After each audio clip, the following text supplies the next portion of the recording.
Assalamualaikum warahmatullahi wabarakatuh. Perkenalkan, nama saya Helena Ramadhani Harahap, mahasiswa program studi perbankan syariah semester 4. Pada kesempatan kali ini saya akan membahas tentang konsep kebijakan fiskal. Topik ini sangat penting sekali karena kebijakan fiskal merupakan salah satu cara utama yang digunakan pemerintah untuk mengatur dan menjaga kondisi perekonomian agar tetap stabil dan berjalan dengan baik. Nah, dalam ekonomi, suatu negara tidak selalu berada dalam kondisi yang stabil. Kadang itu bisa terjadi harga barang atau inflasi itu kenaikan, pengangguran meningkat, atau pertumbuhan ekonomi melambat. Nah, jika hanya mengandalkan mekanisme pasar, masalah-masalah tersebut tidak selalu bisa diselesaikan dengan cepat. Oleh karena itu, pemerintah perlu ikut berperan melalui kebijakan fiskal ini. Nah, kebijakan fiskal adalah kebijakan yang dilakukan pemerintah dengan cara mengatur pemasukan dan pengeluaran negara untuk mempengaruhi kondisi ekonomi. Nah, pemasukan negara ini biasanya berasal dari pajak dan sumber lainnya, sedangkan pengeluaran digunakan untuk pembangunan, pendidikan, kesehatan, dan bantuan sosial. Jadi, secara sederhana, kebijakan fiskal adalah cara pemerintah mengelola keuangan negara untuk mencapai tujuan ekonomi.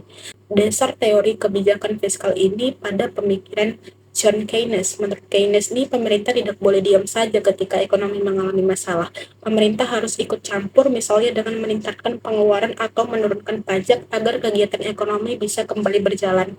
Hal ini karena pasar itu tidak selalu mampu memperbaiki kondisi ekonominya sendiri.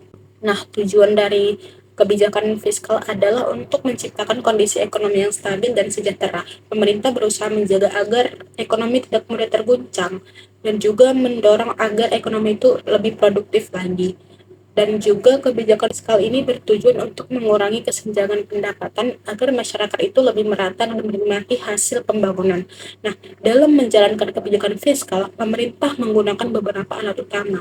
Yang pertama adalah pajak yang menjadi sumber utama pendapatan negara. Pajak juga bisa digunakan untuk mengatur jumlah uang yang beredar di masyarakat. Yang kedua adalah pengeluaran pemerintah, seperti pembangunan jalan, sekolah, rumah sakit, dan bantuan sosial. Yang ketiga adalah utang negara yang digunakan ketika pendapatan tidak mencukupi. Dan terakhir adalah subsidi, yaitu bantuan dari pemerintah agar masyarakat tetap mampu membeli kebutuhan penting.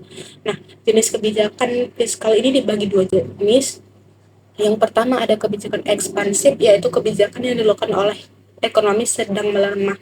Dalam kondisi ini, pemerintah biasanya menambah pengeluaran dan menurunkan pajak agar masyarakat lebih banyak berbelanja dan ekonomi kembali bergerak. Kedua adalah kebijakan fiskal kontraktif, yaitu dilakukan saat inflasi tinggi, yaitu mengurangi pengeluaran dan menaikkan pajak agar jumlah uang yang beredar berkurang dan harga bisa lebih terkendali.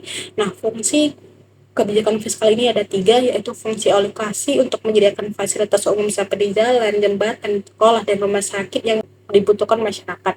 Kedua ada fungsi distribusi, yaitu pemerataan pendapatan agar tidak terjadi kesenjangan yang terlalu besar. Ada fungsi stabilisasi, yaitu menjaga agar kondisi ekonomi tetap stabil dan tidak mengalami perubahan yang terlalu drastis.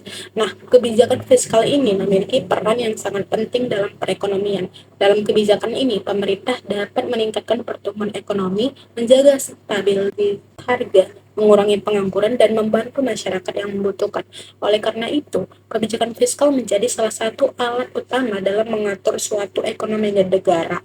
Nah, contoh kebijakan fiskal di Indonesia antara lain pemberian bantuan kepada masyarakat, subsidi BBM agar tetap bisa terjangkau, pembangunan infrastruktur seperti jalan dan jembatan untuk mendukung aktivitas ekonomi, serta pemberian keringanan pajak untuk mendorong investasi dan usaha.